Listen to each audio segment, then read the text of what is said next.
तमाम नाज़रीन को प्यार भरा सलाम। उम्मीद है कि आप सभी खैर आफियत से होंगे। नाज़रीन, 2023 के आम इंतखाबात अब बड़े पैमाने पर जोर शोर पकड़ चुके हैं और तेलंगाना रियासत 9.5 साल हो चुकी है यहाँ पर कायम हो चुकी है। और इस बार 2023 में बड़ा ही कांटे का टक्कर नजर आ रहा है, क्योंकि 9.5 साल की एक तरफा हुकूमत है कि जिस तरीके से टीआरएस से बीआरएस बनने वाली हुकूमत जो आज बरसे इख्तिदार रही और तेलंगाना के अंदर तरक्याती काम किए हैं। अब दूसरी तरफ अगर देखें तो गुज़िश्ता 50 से 60 साल हुकूमत करने वाली कांग्रेस भी अब यहां पर एड़ी चोटी का जोर लगा रही है। अगर देखा जाए, अगर 50 से 60 साल अगर आप हुकूमत करते हैं, फिर उसके बाद आपको नाकामी मिलती है, फिर एक बार यहां कामयाबी हासिल करने के लिए आप जो कोशिश कर रहे हैं, कहीं ना कहीं आपके अंदर खामी की वजह से आप गुज़िश्ता में फेल हुए हैं। तो अब इस बार तेलंगाना में फिर दोबारा या फिर कार चलेगी या फिर हाथ को लोग हाथ देंगे। तो इन तमाम हालात का जायजा लेने के लिए हमारा उर्दू मीडिया फेडरेशन तमाम आला सीनियर ओहदेदारों से भी मुलाकात का सिलसिला जारी रखा हुआ है और आज भी खास मुलाकात के जरिए तेलंगाना जिस तरीके से नंबर 1 कहा जा रहा है और तेलंगाना को जिस तरीके से नुमाया मकाम हासिल हो रहा है, उसके तेलंगाना के वज़ीर दाखिला जनाब मोहम्मद महमूद अली साहब आज हमारे साथ खास मुलाकात प्रोग्राम में है। मैं उनका आज के खास मुलाकात प्रोग्राम में तहे दिल से इस्तकबाल करता हूं। बहुत बहुत शुक्रिया कि आपने हमें कीमती वक्त दिया ताकि हम आज के अहम मुद्दों पर आपसे बात कर सकें। तो चलिए, सबसे पहले मैं हमारे वज़ीर दाखिला जनाब मोहम्मद महमूद अली साहब से मुबारकबादी के साथ ये अपनी बात का आगाज करूंगा कि आपको वज़ीर दाखिला से कबल नायब वज़ीर आला का ओहदा दिया गया। तो मैं सबसे पहले आपकी सियासी मैदान से इस बात को शुरू करूंगा। जनाब मोहम्मद महमूद अली साहब, आपसे सबसे पहले ये सवाल है कि आपका जो सियासी करियर है, यानी आप तेलंगाना के बनने के बाद लोगों के दरमियान आए हैं, तो इससे कबल आपका सियासी मैदान से क्या ताल्लुक है? अब्दुल्ला साहब, सबसे पहले आपके नाज़रीन को मेरा आदाब अर्ज करना चाहता हूँ। और दूसरी बात, आपने जो सवाल किया, मैं पहले किसी पार्टी में नहीं था।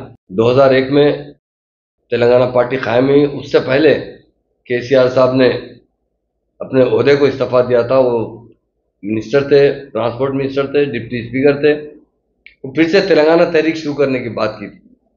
मैंने अखबार में पढ़ा, मैं खुद जाके केसीआर साहब से मिला और कहा कि मैं भी तेलंगाना चाहता हूं, क्योंकि तेलंगाना अवाम के साथ बड़ी नाइंसाफी है जी। जब केसीआर साहब ने कहा आइए महमूद भाई आप भी हमारे साथ जुड़ जाइए, मैं जुड़ के आया उनके साथ। कुछ दिन के बाद पार्टी का क़याम अमल में आया। जब से सीएम साहब के साथ हूँ और सीएम तेलंगाना तहरीक में उनके साथ जुड़ा रहा। तेलंगाना हासिल हुआ 14 साल की जद्दोजहद के बाद, और केसीआर साहब ने मुझे पहली बार डिप्टी चीफ मिनिस्टर का ओहदा दिया, रेवेन्यू मिनिस्टर दी, और फिर सेकेंड टाइम में होम मिनिस्टर का ओहदा दिया। मैं सीएम साहब का शुक्रिया अदा करता हूँ और मैंने अपने फ़राइज़ अंजाम देने में कोई कोताही नहीं की है। हमेशा पार्टी की लॉयल्टी में रहता हूँ और मुझे फ़ख्र है। लीडर तो बहुत होते हैं दुनिया में, बहुत से लोग बड़े बड़े ओहदों पे जाते हैं। मेरे हिसाब से हिंदुस्तान में नंबर 1 कोई लीडर है, सेकुलर लीडर है और मुसलमानों को चाहने वाला कोई लीडर है, तो वो केसीआर साहब। केसीआर साहब यकीनन पॉलिटिक्स में बहुत से सीनियर है, मगर उन्होंने हमेशा एक बात कहा करते हैं, जो भी लोग पॉलिटिक्स में आना चाहते हैं आइए, ज़रूर वेलकम, मगर उनको दो लोगों से बड़ी मोहब्बत होना चाहिए। 2 बातों में बताते हो, एक तो अपने वतन से मोहब्बत होना चाहिए, दूसरी वतन में बसने वालों के साथ मोहब्बत होना चाहिए। बराबर। दुनिया आज के ज़माने में लोग सियासत का इस्तेमाल कर रहे हैं, मज़हब की बुनियाद पर कर रहे हैं, जिसकी वजह से लोगों की तरक्की रुकी है, मुल्क की तरक्की रुकी है। मगर केसीआर साहब सारे कौमों को एक साथ देखते हैं। पुराने लोग कहा करते थे, निज़ाम हमेशा कभी कभी कहा करते थे, हिंदू और मुसलमान मेरे 2 आंख है। मैं समझता हूँ उसी के नुक्ते नज़र से आज बादशाह तो बादशाह होते हैं, चीफ मिनिस्टर भी बादशाह से कम नहीं होते। अक्सर आपका एक मशहूर कलाम और एक लफ्ज़ इस्तेमाल करते हैं कि नंबर 1 तेलंगाना के केसीआर नंबर 1। तो किस वजह है कि क्या इनकी नज़र में वाकई जो इस तरह से आप कह रहे हैं कि हिंदू मुसलमान को वो 2 नज़रिया नहीं बल्कि एक नज़र समझते हैं, तो इसकी वजह से आप नंबर 1 का मकाम दे रहे हैं? अब्दुल्ला साहब, एक बात मैं आपसे पूछना चाहता हूँ, आप एक अच्छे सहाफ़ी है, स्मार्ट आदमी है, आप बताइए 2014 से पहले फिसादात क्यों नहीं रुके? जी, बड़ा सवाल। हिंदुस्तान तो 1947 में आज़ाद हुआ, 1948 में इस तेलंगाना स्टेट को इंडिया में जम किया गया। जब से लेकर 2014 तक फिसाद रुका क्या बताइए आप, किसी के दौर में रुका क्या? चाहे वो तेलुगु देशम 18 साल हुकूमत की, ये बड़ी अहम बात है। कांग्रेस 50 साल हुकूमत की, तेलंगाना स्टेट इतनी पुरअमन है, हैदराबाद खास तौर से। आप देखिए रात का टाइम ऐसा होता था, कुछ गलियां थे आप भी जानते हैं, कुछ लोग मुसलमान भाई नहीं जाते थे, कोई गलियों में हिंदू भाई नहीं आते थे रात का टाइम। और हमारे आज के टाइम पे देखिए बुर्कापोश खवातीन रात के 1 बजे 2 बजे भी वो गलियों में से आसानी से गुजरते हैं, ये बात और किसी किस्म का डर खौफ नहीं है। आज ये डर खौफ निकालने वाला कोई लीडर तो केसीआर साहब जी।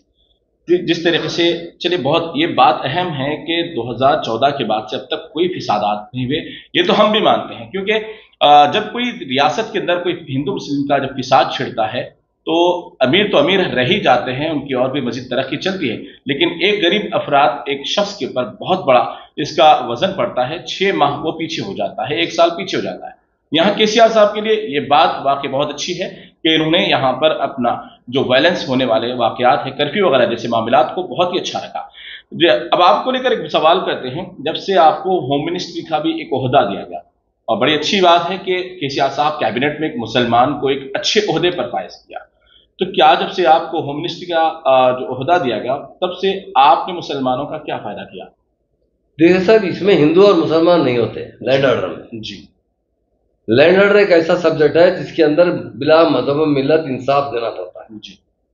मैंने मुकम्मल इंसाफ दिया है, मुसलमान हो हिंदू हो। जी। ये जब भी जो लोग मेरे पास आते हैं, मेरे को जितना मुसलमान चाहते हैं उतना हिंदू भी चाहते हैं। जी। आप कभी भी बाहर सर्वे कर लीजिए, आप तो जर्नलिस्ट है, मेरे घर के दरवाजे के खट पर कोई भी आ जाता है, 100% उसके साथ इंसाफ करता। मैंने कई बार हमारे डीजी और कमिश्नर से किसी इंसाफ के मामले में कोताही की हुई तो मैंने कहा कि मैं 1 मिनट में इस्तीफा दे दूंगा, क्योंकि मुझे जो सीट दी गई है ये इंसाफ की सीट दी गई।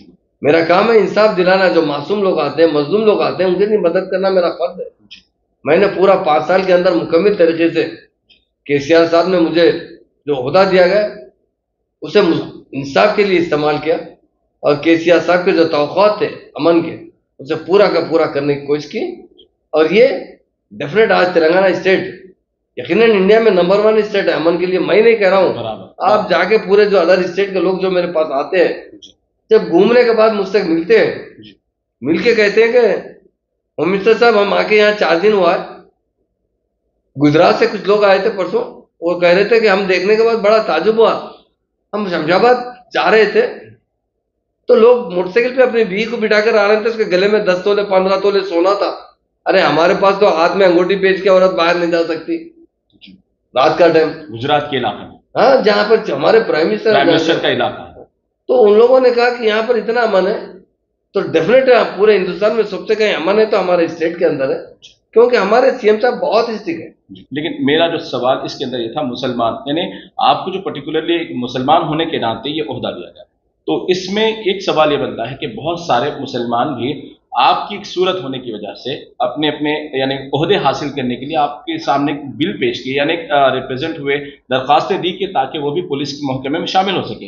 लेकिन कई मरतबा ऐसा सुनने में आया कि बहुत सारे मुसलमानों को पुलिस के महकमे में दाखिला नहीं दिया गया। ऐसा रहता ये नहीं है कि चीफ होम मिनिस्टर के हाथ में नहीं रहता कि किसको भी मुलाजिमत दी जाए। जी। हमारे पास बाज़ाब्ता मुलाजिमत के लिए एक कमीशन बैठा रहता है। जी। वो एग्जाम्स लेते हैं, उसके लिए अच्छे तरीके से आप एग्जाम जो पास करते हैं, जैसा पुलिस में परसों 17,000 लोगों का अपॉइंट किया गया, उसके लिए रिक्रूटमेंट बोर्ड है हमारे पास। उसने जो क्वेश्चन दिया उसके बाद आंसर देने के बाद उसकी ट्रेनिंग के अंदर वो सक्सेस होते हैं। उनकी हाइट होना चाहिए, उनकी पर्सनैलिटी होना चाहिए, उनकी नॉलेज होना चाहिए। उसके बाद वो उनको जॉब दिया जाता है। जॉब मेरे हाथ में नहीं रहता। अगर कोई मुसलमान आ गया कि मुझे पुलिस में जॉब दिया जाए, ये नामुमकिन है। कोई हिंदू भी अगर होम मिनिस्टर होता वो भी नहीं दे सकता। तेलंगाना स्टेट बनने के बाद सीएम साहब ने जिस तरह रूल्स पास किए, जिस तरह सिस्टमेटिक काम कर रहे हैं, उसमें कोई रिकमेंडेशन नहीं रहा। हाँ, मुसलमान आते हैं मेरे पास, डेफिनेट आते हैं, मैं बहुत काम करता हूँ। मुसलमान का कोई भी मुस्लिम तकलीफ में आता है, मेरे पास जब आता है मैं ओपनली उनके लिए काम करता हूँ, इसलिए कि मैं एक ही होम मिनिस्टर, एक ही मुस्लिम मिनिस्टर हूँ। हमारे अलावा और कई हिंदू मिनिस्टर्स हैं जहाँ पर हिंदू सिख दूसरे भाई जा सकते हैं। मेरे पास जो अकलियतें आते हैं, तकलीफों का मैं सभी का मिनिस्टर हूँ, पर उनकी तकलीफ दूर करने की पूरी कोशिश करता हूँ। जी। जिस तरीके से आप वजारत दाखिला यानी होम मिनिस्ट्री एक बहुत बड़ी जिम्मेदारी है। स्टेट को अगर पुरअमन रखना है तो होम मिनिस्टर के हाथ में होता है। तो यहाँ अक्सर ऐसा होता है कि आपने एक फ्रेंडली पुलिस का नाम दिया, और फ्रेंडली पुलिस में अक्सर ऐसे शिकायतें मौसूल आप तक भी हुई और जो कई मरतबे मीडिया के अंदर भी वो शिकायतों को प्ले किया गया।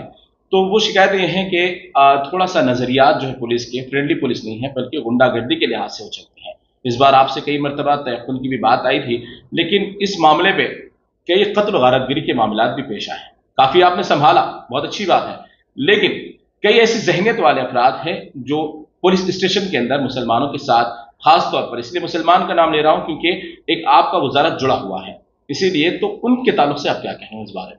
देखिए, आपसे जो बात आपके पास आप तक जो आई है, हमारे ऑफिसर्स बहुत अच्छे हैं, पुलिस ऑफिसर्स अच्छे हैं। हो सकता है नीचे लेवल पे कोई कांस्टेबल हो या कोई होमगार्ड हो किसी के साथ ज्यादती कर ले, मगर ऐसी कोई शिकायत हम पर हम खुद हम लोगों से कहते हैं कि आप अगर नीचे कोई तकलीफ हुई तो ऊपर तक आइए जी।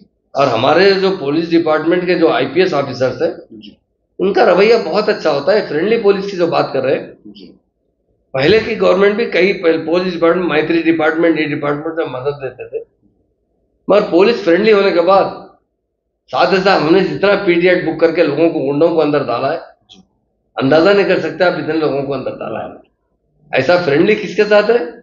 जो जेंटलमैन उसके साथ फ्रेंडली है। अच्छा, जो रौडी के साथ फ्रेंडली कहाँ रह सकती बताइए? उन्हें तो सबसे सख्त सजा देना चाहते हैं। व्हाइट कॉलर वाले के साथ फ्रेंड, डेफिनेट व्हाइट कॉलर के साथ है। जो आदमी व्हाइट कॉलर है वो चाकू नहीं चला सकता, झगड़ा नहीं कर सकता, गाली नहीं दे सकता, उसके लिए फ्रेंडली पुलिस है। और दूसरे लोगों के लिए फ्रेंडली नहीं है पुलिस। हाँ, अगर कोई अच्छा होना चाहता है, एक आदमी बुरा था मगर आज के बाद जेल को जाके आने के बाद उसे अच्छी जिंदगी गुजारना चाहता, डेफिनेट उसको पुलिस जो है एक सपोर्ट करती है कि सिविल मैन बन के जिंदगी गुजारे। पर पुलिस कभी भी इन बदमाशों के साथ फ्रेंडली नहीं रहती है। ये लोग कहते हैं, मीडिया वाले कुछ कह देते हैं, मगर पुलिस के दिल में जो रहता है ऐसे लोगों को कुचल दिया जाता है जो मासूम अवाम पे जुल्म करते हैं।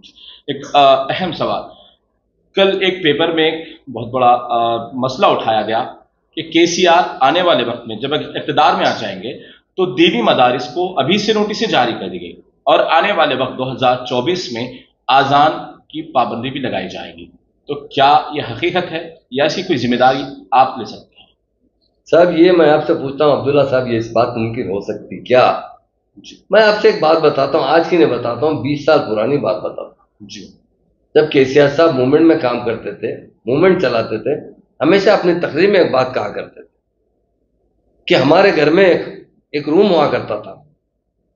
उस जमाने में लोग जो है, जो ऑफिसर्स होते थे या उनके केसीआर साहब के फादर के दोस्त है, जब आते तो नमाज का जब टाइम होता तो मेरी माँ खुद कमरे में पोछा मार के साफ करती थी और वहां जानिमाज बिछाती थी और रिहाल और कुरान मेरी माँ खुद रखती थी और वजू का पानी का एहतमाम करती थी। केसीआर साहब के उस सेकुलर लीडर आप हिंदुस्तान में बता दीजिए, वो बचपन से इस्लाम के बारे में जानते हैं।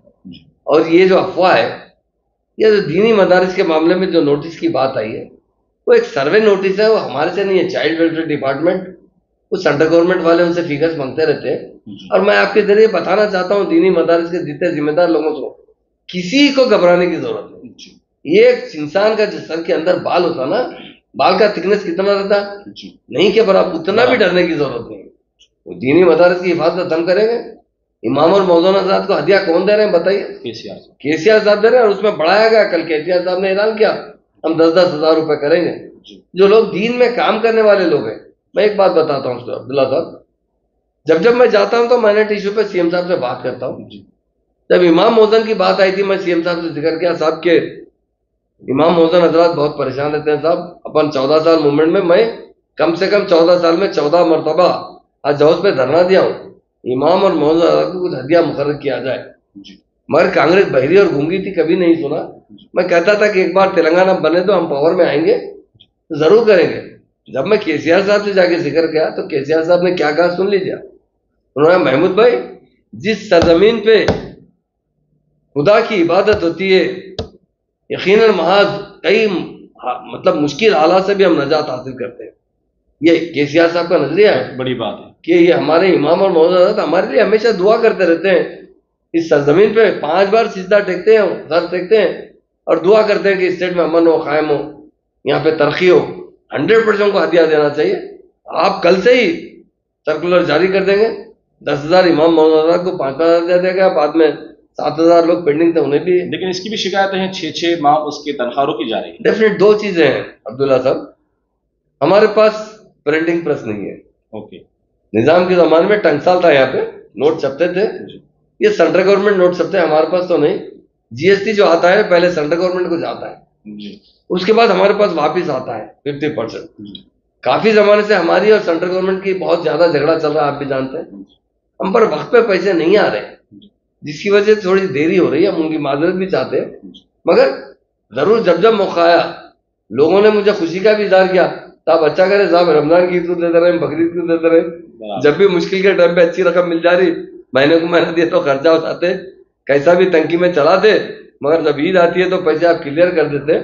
किसी का एक पैसा डिले जरूर हो रहा है, मैं किसी को नागा नहीं किया गया, अब तो 10-10 हजार कर दिया गया। मैं एक बात कहता हूँ, हजार की बात करते हैं, एक बात बोलता हूँ आपको, आप कभी किसी के भवन देखे आप जाके जी, कभी गांधी भवन देखे जी, बराबर, कभी तेलंगाना भवन आया जी, आया, तो अब रमजान का एक महीना तेलंगाना भवन में बाज़ाब्ता लाउड स्पीकर में अदा होती, क्या में होती, बराबर सुना, एक महीना इमाम का तकर्रुर किया जाता, मौजन का तकर्रुर किया जाता, जो भी मुस्लिम लीडरान वहां पर उनकी आते हैं, उनके रोजे का एहतमाम किया जाता है, बाज़ाब्ता जमात के साथ नमाज कहाँ होता है, तेलंगाना भवन में होता है, बराबर, ये बात। अरे परसों हमारे साथ सोहेल साहब हमारी पार्टी ज्वाइन करे, जो कांग्रेस के माइनॉरिटी प्रेसिडेंट थे, उन्होंने कहा गांधी भवन में कभी नमाज का एहतमाम किया था तो लोगों के चेहरे उतर जाते। तो आज हमारे पास तो सीएम साहब की तरफ से इफ्तार का एहतमाम किया जाता, इमाम का तकर्रुर किया था, मौजन का, और बाज़ाब्ता माइक के अंदर आजान दी जाती है तेलंगाना भवन के अंदर। तो मैं मुस्लिम भाइयों को एक बात का तयकीन देना चाहता हूँ आपके जरिए, हम कभी भी, हमारी पार्टी हो या हमारे सीएम साहब हो, ऐसा मुसलमान भाई कभी सोच भी नहीं सकते हमारी गर्दन कट जाएगी, पर अज़ान रुकने वाली नहीं है। बड़ी बात है। यानी जो नाज़रीन को तजस्सुस अभी ये जहन में डाला गया कि आने वाले वक्त 2024 में आज़ान पर पाबंदी लगाई जाएगी और इस तरीके से दीनी मदारिस पर बैन लगाया जाएगा नोटिसों के जरिए, लेकिन ये बात वाज़ेह हो गई है कि गर्दन कटेगी मगर आज़ान लाउड स्पीकर पर कभी नहीं होगी। बड़ी अच्छी बात है, तेलंगाना के तमाम मुसलमानों के लिए और आलम इस्लाम के मुसलमानों के लिए बहुत अच्छी बात है। चलो एक और दीनी मदारिस को लेकर जब बात उठी है तो एक अहम सवाल है कि हिंदुस्तान की मायनाज एक अजीम दीनी दरसगाह है जामे निज़ामिया। जामे निज़ामिया में KCR से साहब ने अपनी तरफ से जो भी एक हदियतन एक ऑडिटोरियम का वहां पर इमारत को तामीर किया है, क्या इस तरीके से मुसलमानों की जब वोट की बात आ रही है तो उलमाए किराम और जो भी अकाबरीन हैं उनका बहुत बड़ा सपोर्ट आपकी पार्टी को मिल रहा है, तो क्या जामे निज़ामिया की जैसी अजीम दीनी दरसगाह है उसके लिए KCR साहब, क्योंकि वहां पर हजारों मुसलमान, लाखों मुसलमान अब तक पढ़ के निकले हैं, तो क्या उसके अंदर कोई डेवलपमेंट या कुछ और तरक्की के काम होंगे? अब्दुल्ला साहब, मैं आपसे एक बात पूछना चाहता हूँ जी, हिंदुस्तान आजाद होकर 75-77 साल हो चुके हैं जी, कोई चीफ मिनिस्टर जामे निज़ामिया का दौरा किया क्या, आप बताइए? नहीं किया, बराबर। हमारे चीफ मिनिस्टर से पहले चीफ मिनिस्टर जो जामे निज़ामिया का दौरा करे, मैं खुद उनके साथ था जी। जामे निज़ामिया देखने के बाद सीएम साहब ने कहा आपके पास कोई ऑडिटोरियम नहीं है जी, खलील साहब ने किया, सही नहीं है साहब, अगर बन गया तो बेहतर है, बराबर। सीएम साहब ने उसी को ऐलान किया जितना खर्चा हो बराबर मेरी तरफ से, हुकूमत की तरफ से ऑडिटोरियम बनाया जाएगा जी। अब्दुल्ला साहब 14 करोड़ 60 लाख रुपए खर्चे से ऑडिटोरियम बनाएगा। बड़ी बात है, आप मामूली बात है क्या, बताइए। बड़ी बात, यकीनन बहुत बड़ा मदरसा है वो, जो अनवरुल्लाह साहब उसके बानी है, उन्होंने दुनिया की तालीम भी दी, अनवर कॉलेज भी उन्होंने कायम किया, जामे निज़ामिया भी उन्होंने कायम किया, डेफिनेट उसका एहतराम करते हैं। बाज़ाब्ता वहाँ जो बच्चे पास, आप देखिए वहाँ मॉडर्न एजुकेशन भी दिया जा रहा है, उन बच्चों को आलिम फाजिल का जो कोर्स है उसको इंटरमीडिएट की डिग्री दी जा रही है, ये देने वाले को ये तो KCR साहब है।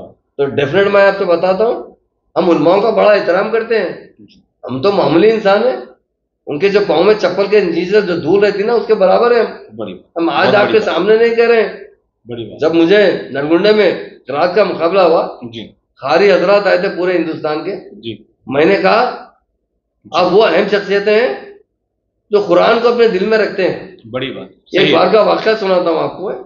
एक बार सीएम साहब से किसी ने कहा साहब डेनमार्क में कुरानों को जलाया जा रहा है जी, सीएम साहब ने कहा वो बेवकूफ इंसान है जी, अरे कुरान कब खत्म होगी मालूम, जलाने से खत्म नहीं होगी, जिस दिन क़यामत आएगा उस दिन कुरान खत्म होगी। सीएम साहब के अल्फाज है जी, KCR साहब के जो अल्फाज है उन्हें जो दीनी मालूमात है बहुत अच्छे मालूमात है। जब सीएम साहब ने गुस्से से कहा कि कुरान जलाए तो वाला बेवकूफ है वो जी, कुरान जलने से जलती है, कुरान तो जब खत्म होगी जब क़यामत आएगी। बेशक सही, कुरान तो दिलों में है बेशक, इसलिए हम भी यही बंदे किसी को 56 इंच की सीने की जरूरत नहीं है, 6 इंच का जो दिल है ना, बराबर वो नरम होना चाहिए, वो केसीआर साहब की तरह होना चाहिए।